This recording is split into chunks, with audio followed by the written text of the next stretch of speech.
नमस्कार मित्रांनो, विविध माहिती संग्रह चॅनलमध्ये आपले स्वागत आहे।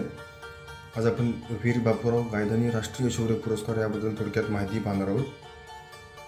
नाशिकमधील बापू गायधनी यांनी भीषण आगीतून लहान मुलांना आणि जनावरांना वाचवले। त्यासाठी त्यांनी स्वतःचा प्राण गमावला। स्वातंत्र्यपूर्व काळातल्या त्यांच्या या अतुलनीय शौर्याच्या स्मरणार्थ स्वतःचा जीव धोक्यात घालून इतरांचे प्राण वाचवणाऱ्या शूर मुलामुलींना वीर बापूराव गायधनी राष्ट्रीय शौर्य पुरस्कार दिला जातो।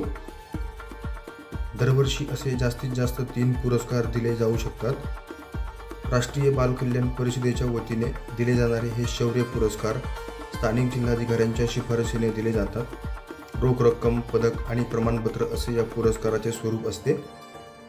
कोणत्याही वर्षी 30 सप्टेंबरपर्यंत पुरस्कारासाठी नावे पाठवावी लागतात। प्रजासत्ताक दिनाच्या निमित्ताने हे पुरस्कार प्रदान करण्यात येतात। पुरस्कार मिळवणाऱ्या मुलांना प्रजासत्ताक दिनाच्या संचलनात गौरवाने सहभागी करून घेतले जाते।